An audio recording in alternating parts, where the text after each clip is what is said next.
거룩한 주일 온라인과 현장에서 함께 예배하는 모든 성도님들 가운데 하나님의 은혜와 평강이 충만하시도록 함께 하시기를 원합니다. 저는 계속해서 여러분들과 함께 믿음이란 무엇인가에 대해서 여러 가지 시각, 여러 가지 각도에서 살펴보고 또 함께 고민하고 있습니다. 오늘은 믿음은 평강에 관한 것입니다 라는 그런 제목으로 함께 하나님 말씀을 살펴보도록 하겠습니다. 여러분들 왜 믿음이 필요하다고 생각하시나요? 그리고 믿음은 어디에서 작용하는 것일까요? 모든 것이 뜻대로 되어지고 또 안정적인 생활 속에서 우리는 어떻게 믿음을 보이고 또한 나타낼 수 있는 것일까요? 열심히 있는 행함을 통해 믿음을 나타내려고 할 수도 있지만 과연 그 믿음이 순수한 것인가라는 의문을 가지게 하는 것입니다. 우리들의 행위, 즉 보여지는 것으로 단순히 믿음이 좋다, 나쁘다를 평가하기엔 무리가 있는 것 같다라는 생각을 하게 되는 것입니다. 믿음은 하나님이 계시는 것과 또 하나님께서 자기를 찾는 자에게 상 주시는 분이심을 아는 것, 곧 하나님의 실존, 하나님의 실제하심에 대한 그 인식함, 그리고 그 하나님에 대한 인식과 더불어 하나님을 신뢰하는 것을 의미하는 것입니다. 그런데 이러한 믿음이 정말 우리들의 실제적인 삶 가운데서 언제 필요한가 하는 것이죠. 평상시에 아무런 일이 없을 때, 곧 평안할 때에는 믿음에 대한 아무런 인식 없이 생활을 하게 됩니다. 왜일까요? 그것은 평상시 삶이 안정적이기 때문에 마음 가운데 평강이 있다라는 것입니다. 하지만 정말 우리에게 믿음이 필요한 순간이 있는 것이죠. 그것은 언제일까요? 고난 중인 것입니다. 제가 이제까지 신앙생활을 하면서 많은 분들의 그런 신앙생활 하시는 모습을 지켜볼 수 있었습니다. 그런데 어떤 분들은 정말 열심히 신앙생활을 하십니다. 굉장히 믿음이 좋으신 것처럼 보여요. 하지만 그렇게 믿음이 좋던 분들이 한순간에 주저앉게 되고 낙심 가운데 있게 되고 또한 믿음이 변질되는 모습을 지켜보았습니다. 물론 모두가 그렇다는 건 아니죠. 어떤 특별한 케이스들이 있었던 것이죠. 그런 상황에서 제가 본질적인 질문을 던지게 되는 것이죠. 과연 믿음이란 무엇인가? 도대체 믿음이란 무엇인가 하는 질문 말입니다. 그래서 오늘은 믿음은 무엇일까? 특별히 고난을 이기는 그 믿음은 무엇인지에 대해서 한번 말씀을 통해서 우리가 살펴보기를 원합니다. 먼저 이런 질문을 하고 싶습니다. 믿음의 크기가 있습니까? 믿음의 크기가 있을까요? 답이 나와 있네요. 파워포인트에 믿음의 크기가 있습니다. 믿음은 영적인 영역입니다. 그래서 영적인 영역을 계량화 그리고 수량화, 수치화 하기란 사실 어렵습니다. 그런데 예수님은 영적인 영역인 믿음에 대해서 크기가 있다라고 말씀하십니다. 누가복음 17장 6절에 보면은 이런 말씀이 있습니다. 주께서 이르시되 너희에게 겨자씨 하늘 만한 믿음이 있었더라면 이 뽕나무더러 뿌리가 뽑혀 바다에 심기어라 하였을 것이요 그것이 너희에게 순종하였으리라. 믿음이 있는데 그 믿음의 크기가 겨자씨만하다라고 말씀하고 있습니다. 믿음을 비주얼라이즈드 한 것이죠. 시각화하신 것입니다. 예수님께서 믿음을 수치화하신 것이죠. 다음 장 넘겨주셔도 됩니다. 저게 겨자씨거든요. 손가락 위에 올려줘도 정말 작은 크기의 그 믿음만한 그것이 있더라도 이 놀라운 역사를 일으킬 수 있다라는 말입니다. 제가 중학교 1학년 때 교회를 초등학교 1학년 때 교회 학교를 몇 번 나가보고 안 다니다가 중학교 1학년 때 한 달 정도 교회를 다닌 적이 있습니다. 그때 목사님이 설교하셨던 본문 내용이 기억나요. 바로 이 본문이었습니다. 믿음이 겨자씨만큼 있는 것에 대해서 말씀하시는데, 그때 저는 그 얘기를 들으면서 내가 그 정도 믿음밖에 없는 상황이라는 것에 대해서 상당히 실망했던, 어떤 구체적인 상황은 기억이 안 나지만 그런 기억이 납니다. 또 다른 말씀 보시겠습니다. 예수님께서 백부장의 믿음을 보시고 이렇게 말씀하십니다. 누가복음 7장 9절인데요. 예수께서 들으시고 그를 놀랍게 여겨 돌이키사 따르는 무리에게 이르시되 내가 너에게 이르노니 이스라엘 중에서도 이러한 믿음은 만나보지 못하였노라 하시더라. 이스라엘 중에서 이러한 믿음을 만나보지 못했다라고 말씀하십니다. 어떤 믿음에 대해서 얘기하시는 것일까요? 큰 믿음에 대해서 말씀하시는 것입니다. 믿음의 질에 대해서 말씀하신 것이죠. 믿음이 있는데 이 사람이 가진 믿음은 다른 사람들의 믿음과는 다르다는 것을 의미하고 있는 것이죠. 다들 고만고만한 믿음을 가졌는데 이 사람, 특히 백부장의 믿음은 다른 사람들과 달리 큰 믿음을 가졌다라고 말씀하고 계시는 것입니다. 이것은 무엇을 의미하는 것일까요? 사실 영적인 영역은 계속해서 말씀드리지만 모호하거나, 영적인 영역인 믿음은 모호하거나 추상적인 것이 아니라는 것입니다. 계량화, 수량화가 가능한 것이죠. 예수님께서 그 본을 보여주셨지 않습니까? 예수님께서 어쩌면 추상적인 개념일 수 있는 믿음을 우리들이 이해할 수 있도록 시각화하시고 수치화하셨다라는 것을 볼 수 있는 것입니다. 사랑을 생각해 보십시다. 사실 사랑도 어떤 수량으로 표현할 수 있는 것이 아니죠. 하지만 성경을 가만히 살펴보면 사랑도 계량화되어서 그렇게 수치화되어 있다는 것을 우리가 볼 수 있습니다. 사랑에도 깊은 사랑이 있는 것이죠. 그리고 넓은 사랑이 있습니다. 그리고 진한 사랑이 있는 것입니다. 그러나 반대로 얕은 사랑이 있고요, 좁은 사랑이 있고, 그리고 희미한 사랑도 있는 것입니다. 넓은 사랑의 대표적인 예는 무엇일까요? 바로 부모님의 사랑이겠죠. 자식을 향한 부모의 사랑은 바다처럼 넓습니다. 그래서 언제나 부모들은 자식을 어떤 경우에도 조건 없이 받아주고 품어주는 것이죠. 그리고 또다시 기회를 주고 기다려주고 지지해주고 응원해주고 용납해주고 쉼이 되어주는 것이 바로 부모의 사랑인 것입니다. 부모의 사랑을 이야기하는 대표적인 예가 탕자의 비유죠. 탕자가 아버지에게 재산을 요구했습니다. 아버지가 아직 돌아가지도 않으셨는데 유산을 요구한 것이죠. 그리고 먼 나라에 가서 그 모든 재산을 탕진해 버립니다. 그런데 그가 다시 돌아왔을 때 아버지는 어떠한 반응을 보이십니까? 정죄하고 매질하고 다시 쫓아내셨나요? 그렇지 않죠. 그가 어떠한 상황에 있건 말건 상관이 없습니다. 그는 나의 아들이기 때문에 달려가셔서 품어주시고 안아주시는 넓은 사랑, 그리고 그의 아들됨을 회복시키시는 온전한 사랑을 보여주신 것입니다. 그렇다면 남녀 간의 사랑은 어떻습니까? 요즘 세대들 말로 썸을 탄다라고 하죠.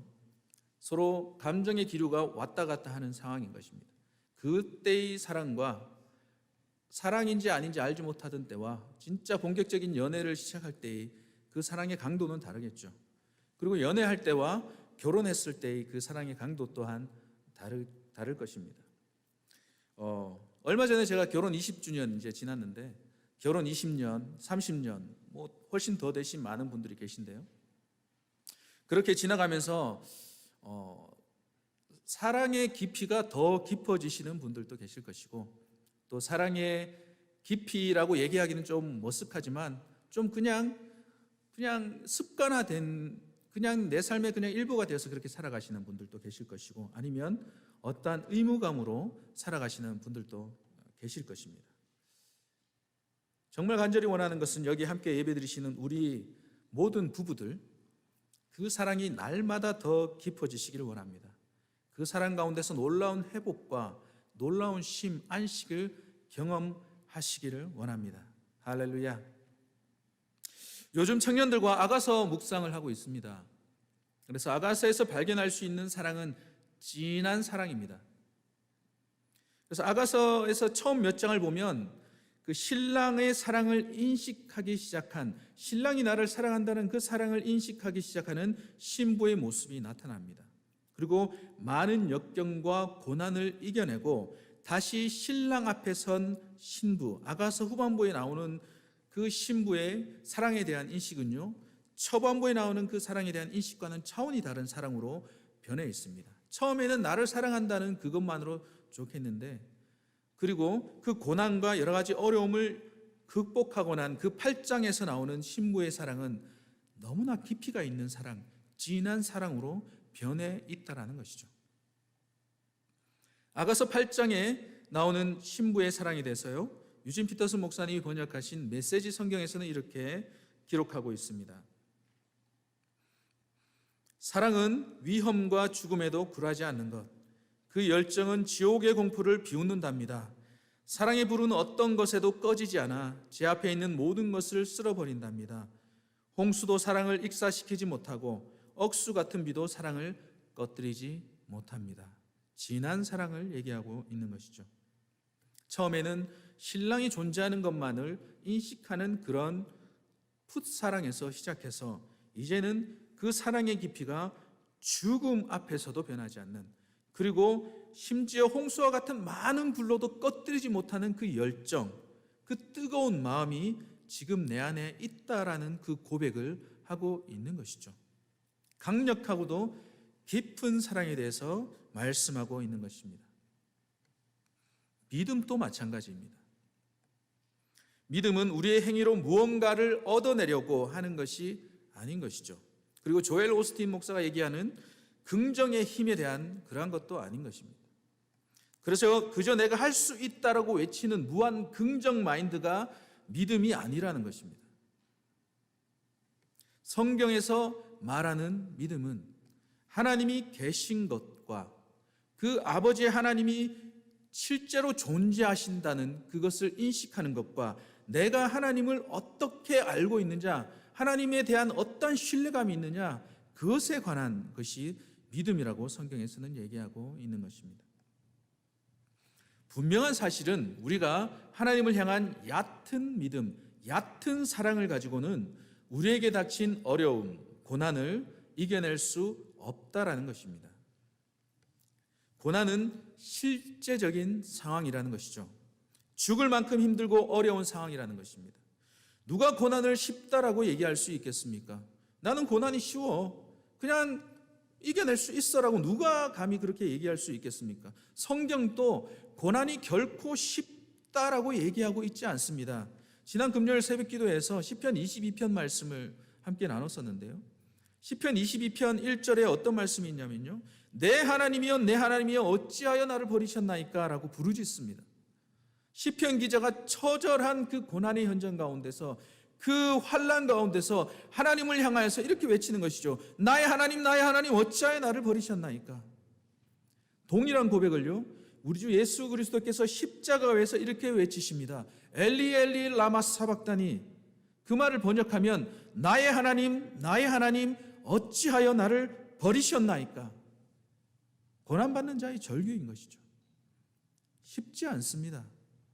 어려운 것이죠. 고통스럽고 외롭습니다.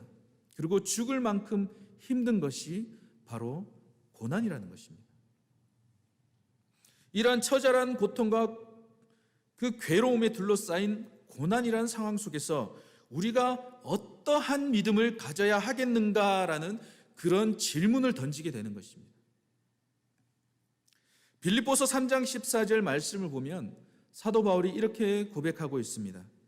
표대를 향하여 그리스도 예수 안에서 하나님이 위에서 부르신 부름의 상을 위하여 달려가노라. 바울은 달려가는 믿음을 가진 사람이었습니다. 부르신 부름의 상을 위해서 숨이 턱에까지 차오르도록 달려갔던 사람이었던 것이죠. 죽을 것 같이 숨이 턱에까지 차오르는 그 상황 속에서도 멈추지 않고 믿음의 경주를 달려갔던 것입니다. 특별히 바울이 이 빌립보서를 쓸 때 하나님의 나라와 그리고 복음을 위하여 20년이 넘는 시간 동안 죽을 고비를 몇 차례 넘기고 혹독한 그 고난과 혹독한 역경을 견뎌내면서도 쉬지 않고 헌신하며 달려왔지 않습니까? 그런데요, 빌립보서를 쓸 그 당시에 바울은 감옥 속에 있었습니다. 고난 가운데 있었던 것이죠. 내가 언제 죽을지, 나에게 언제 사형 판결이 일어나서 내 목숨이 끝날지 알지 못하는 그 상황 가운데서도 바울은 고백하는 것이 내가 끝까지 부르신 그 부름의 상을 위해서 달려가겠다라고 고백하고 있는 것이죠. 그리고 빌립보서에서 얘기하는 주제는 뭐냐면요, 기쁨인 것입니다. 감옥이라는 극심한 스트레스가 있고 절망이 있고 소망이 없는 그 현장 가운데서 바울은 도대체 어떻게 그 내면의 기쁨을 누릴 수 있었는가? 그 고난 가운데서 어떻게 기쁨이라는 단어, 행복이라는 단어를 얘기할 수 있는가라는 것이죠. 도대체 바울이 가졌던 그 믿음, 그것은 무엇인가라는 의문을 가지게 하는 것입니다. 바울이 기쁨을 얘기하지만 그 현실은 여전히 숨이 턱에까지 차오르는 그 고난의 현실 가운데 있었다라는 사실입니다. 여러분들의 삶, 가정, 그리고 일터 가운데서 믿음을 지켜나가기가 만만치 않고 힘들다라는 것을 알고 있습니다. 숨이 턱에까지 차오를 정도로 헉헉대면서 믿음 생활을 지켜나가는 것이 만만치 않다는 것을 알고 있다는 것이죠. 성경도 그렇게 말씀을 하시고 믿음을 지켜나가는 것이 사실은 쉽지가 않습니다. 힘들고 숨이 찹니다. 쉬운 일이 아닌 것이죠. 그저 긍정 마인드로 할 수 있다고 한번 외치는 것만으로 통과할 수 있는, 지켜낼 수 있는 그런 것이 아니라는 것이죠. 우리는 지금 이 악한 세대 가운데서 우리에게 주어진 이 믿음을 지켜나가는 선한 싸움, 그리고 투쟁 가운데 있다라는 사실입니다. 이런 고난의 현실, 그리고 어려움 가운데서 승리하기 위해서 우리에게 필요한 것이 바로 사도 바울과 믿음의 선진들이 가졌던 큰 믿음인 것입니다. 큰 믿음이란 무엇일까요? 큰 믿음이 출발하는 그 믿음의 출발점은 어디일까요? 믿음의 출발점은 바로 우리의 마음입니다. 그러므로 큰 믿음이란 마음이 넓어진 상태, 즉 큰 마음이라고도 얘기할 수 있을 것입니다. 마음을 하나로 명확히 정의할 수 없겠지만 성경적인 관점의 그런 이해는 생각 그리고 정신이라고 얘기할 수 있습니다. 마음은 곧 생각인 것이죠. 그래서 생각이 중요한 것입니다. 생각이 결국 행동을 주관하기 때문에 생각의 상태가 중요하다라는 것이죠. 야고보서에서 계속해서 말씀하시는 것은 행함이 없는 믿음은 죽은 믿음이라는 것입니다. 먼저 믿음, 그 다음에 그 믿음이 우리 삶 가운데 행함으로 드러나야 한다라고 얘기를 하고 있습니다. 그렇지만 왜 우리가 행함을 하지 않는 것일까요? 우리 믿음의 작용에 의해서 드러나는 그 행함이 왜 잘 나타나지 않는 것일까요? 행동을 주관하는 생각에, 우리의 행동을 주관하고 있는 우리의 생각에 그 전적인 동의가 없기 때문인 것이죠. 환경과 상황 앞에서 우리가 생각이 지배받고 있기 때문에 그렇습니다. 생각이 지배당하기 때문에 그 환경과 그 모든 상황 가운데서 우리가 그것을 바라보고 위축되고 두려워하게 되고 의심이 생겨나는 것이죠. 이런 마음의 상태 가운데서 믿음의 역사가 일어나기란 쉽지 않은 것입니다. 앞서 말씀드린 믿음의 그 사람들은 큰 믿음을 가진 자들입니다. 큰 믿음이란 무엇일까요? 실제적으로 어떤 문제 앞에서 우리의 마음과 생각이 하나로 정렬된 그런 상태를 얘기하는 것입니다. 환경과 상황 앞에 영향을 받지 않는 그런 상태를 의미하는 것이죠. 그렇다면 생각과 마음이 하나로 정렬된, 영적으로 정렬된 상태를 무엇이라고 표현할까요? 그것은 안정감이라고 표현할 수 있을 것입니다. 성경에서 말하는 안정감이란 샬롬을 의미합니다. 평화로운 상태, 평화가 있는 상태, 평강이 나를 주관하는 상태를 바로 샬롬이라고 얘기하고, 그것은 나의 생각과 마음이 그대로 정렬되어진 그런 상태를 의미하는 것입니다. 샬롬의 상태는 절대적인 안정감을 말하는 것입니다. 두려움이 없는 상태, 그리고 온전한 상태를 말하는 것이죠.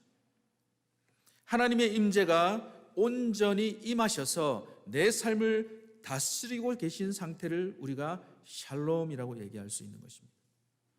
요한복음 14장 27절에 예수님께서 이렇게 말씀하셨습니다. 평안을 너희에게 끼치노니, 샬롬을 너희에게 끼치노니 나의 샬롬, 나의 평안을 너희에게 주노라. 내가 너희에게 주는 것은 세상이 주는 것과 같지 아니하니라. 너희는 마음에 근심하지도 말고 두려워하지도 말라. 예수님은 제자들에게 평안, 즉 샬롬을 주시겠다라고 말씀하셨습니다. 두려움과 근심이 가득한 마음에 주어지는 예수님의 선물은 샬롬입니다. 평안인 것이죠. 이 절대적인 평안, 샬롬을 절대적인 평안이라고 말씀드렸지 않습니까? 절대적인 안정감. 이 절대적인 평안은 두려움과 근심의 그 모든 구름들이, 우리를 덮고 있던 그 모든 그 구름들이 거쳐진 그런 상태를 의미하는 것입니다. 엄청난 폭풍우가 지나갔습니다.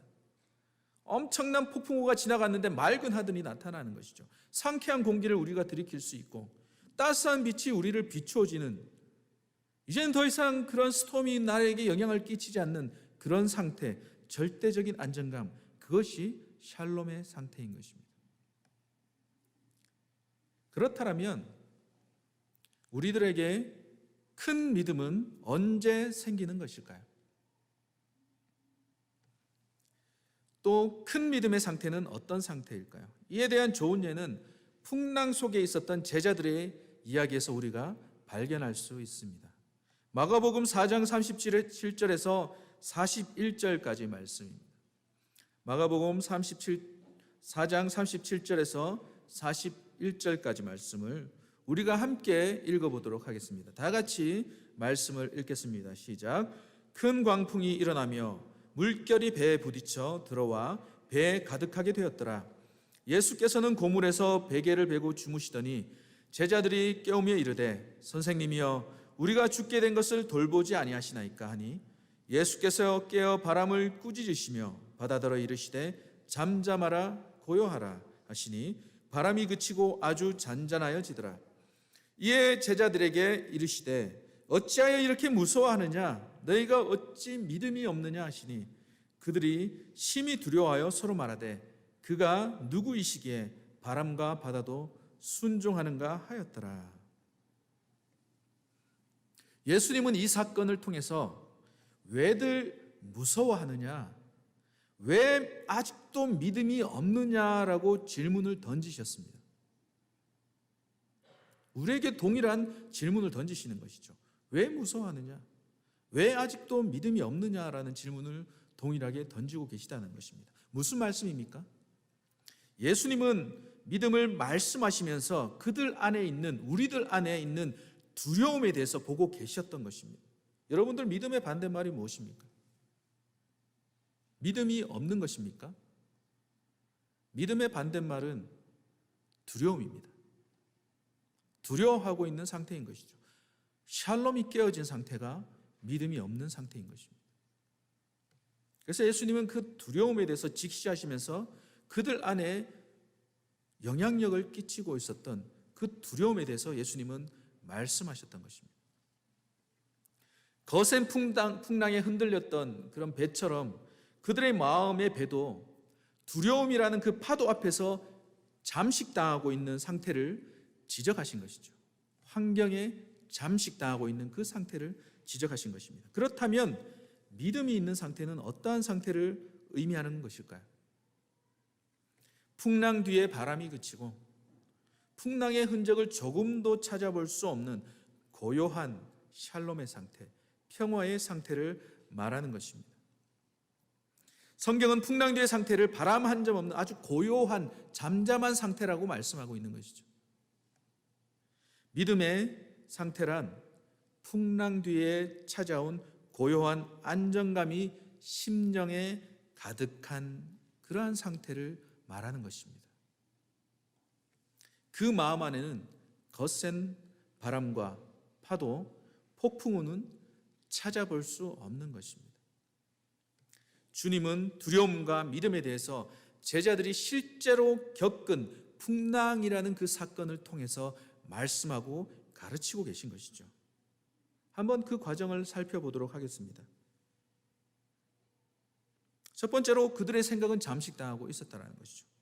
우리 인생을 항해하고 있는 어떠한 배로 비유해 볼 수 있습니다.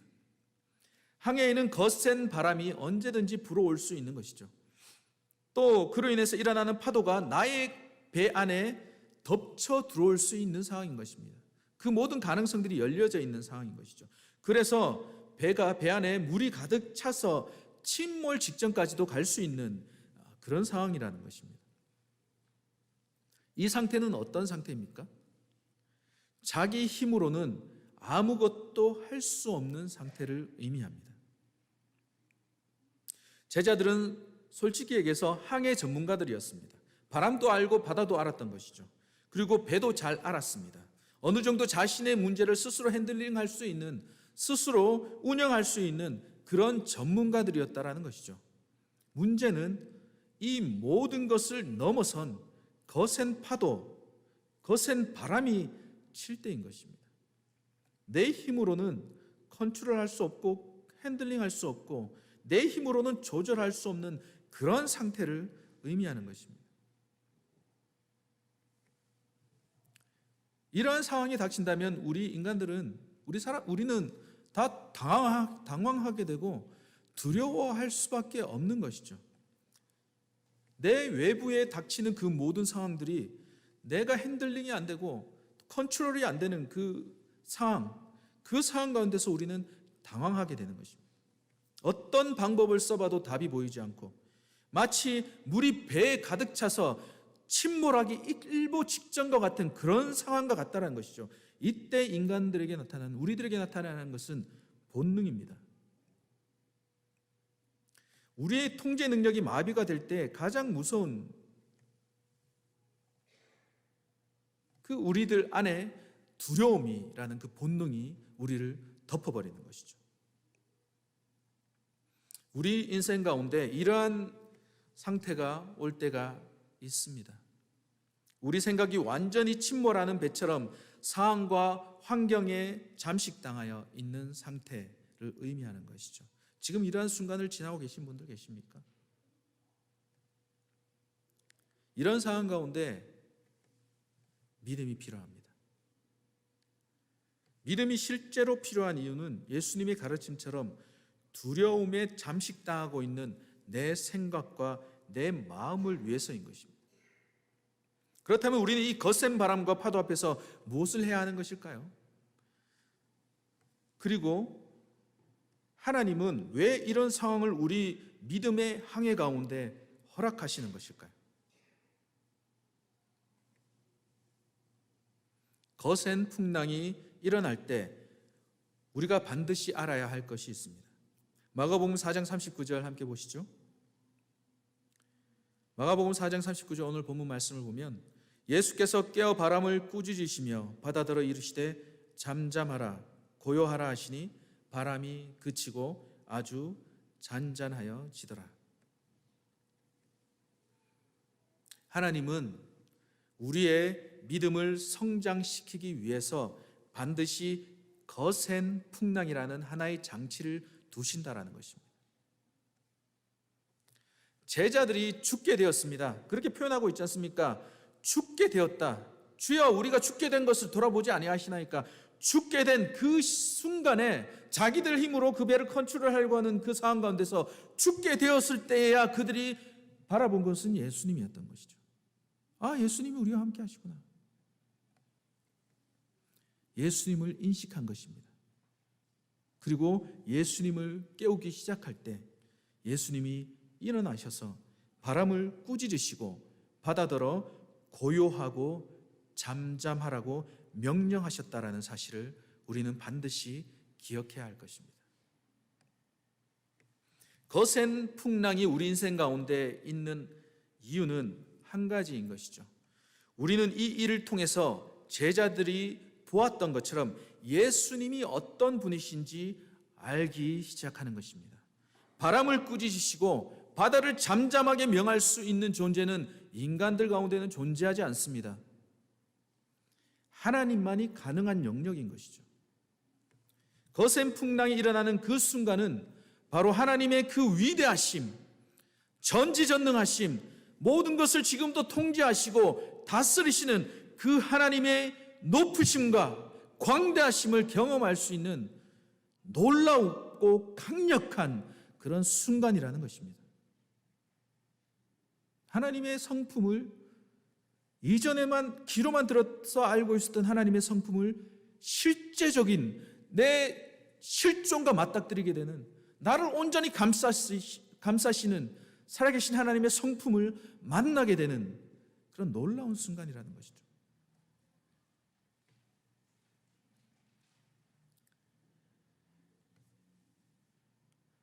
풍랑을 이기는 것이 사실은 너무나 힘든 것입니다.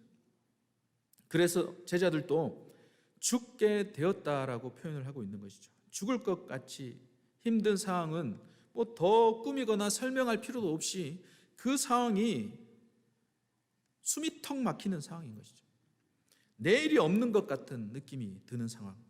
오늘 있었던 그 고통이 해결되지 않고 내일 또 동일하게 그 고통이 나를 억누를 것을 알면서 잠이 들어야 하는, 그리고 또 내일 또 기약이 없이 계속해서 지속되고 있는 그런 상태를 의미하는 것이죠. 심령이 말라간다라고 성경에서 얘기하고 있습니다. 우리는 그러한 상황 가운데 있다라면, 그리고 우리가 그런 상황 가운데 들어가게 된다라면 제자들이 했던 것처럼 죽을 것 같은 그 상황 가운데서, 숨이 턱에 탁탁 막히는 그 상황 가운데서 예수님을 깨워야 합니다. 그리고 예수님을 의지해야 하는 것이죠. 신락 같은 희망을 가지고 우리 주님을 붙들어야 한다는 것입니다. 그렇게 하는 것이 바로 우리의 믿음이 자라나고 있는 것이라는 것이죠. 절대 타협해서는 안 됩니다. 나의 생각과 나의 의지, 나의 계획으로 내가 컨트롤하려고 했을 때는 배는 더 침몰할 수밖에 없다는 것이죠. 주님을 붙들기를, 주님의 침묵이 지속된다고 할지라도 주님을 붙들기를 포기해서는 안 되는 것입니다.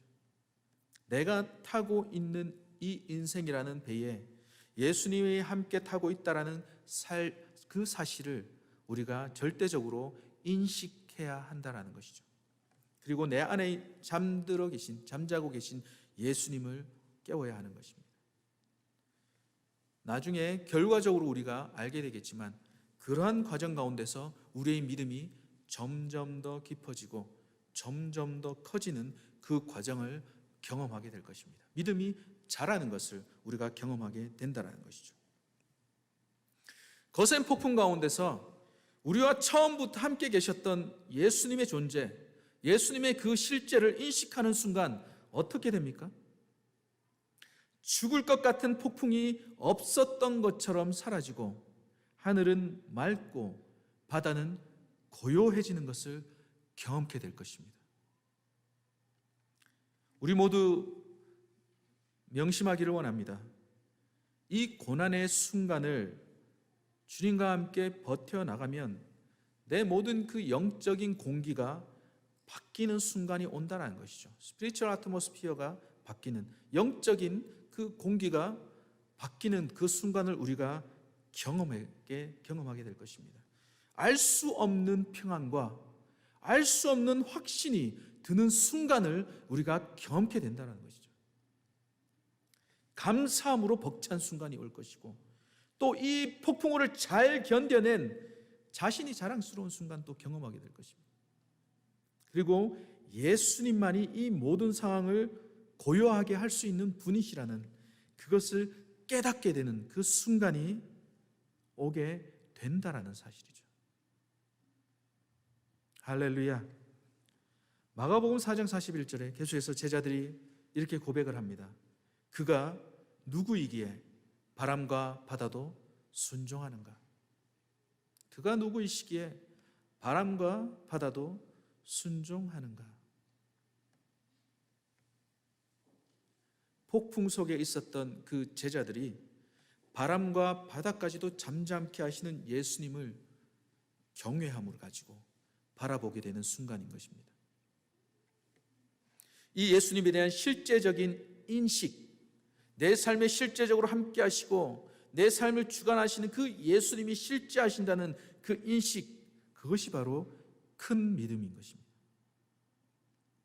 큰 믿음은 실제이시고 지금 이 순간 나와 함께 하시는 주님으로 인해 평강, 곧 샬롬으로 가득 차 있는 믿음인 것입니다. 그래서 믿음은 평강에 관한 것입니다. 우리가 이 믿음을 붙들고 오늘 우리에게 주어진 그 어떤 역경과 환난 가운데서도 포기하지 마시고 주님을 경험하시면서 그 모든 길을 통과해 나가시는 저와 여러분들 되시길 원합니다. 우리가 반드시 기억해야 할 것이 있습니다.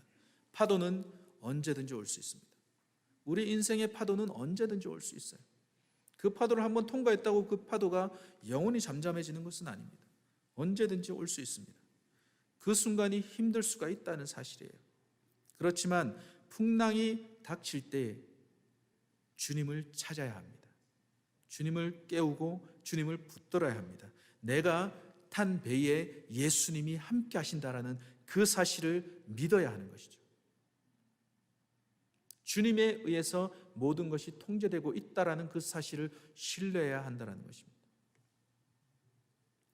예수님이 함께 하신다라는 그 사실을 우리가 인식하게 될 때에 거칠었던 파도가 잠잠해지는 놀라운 경험을 하게 될 것입니다. 그 거칠어진 파도가 잠잠해질 때에 샬롬이 찾아온다는 것.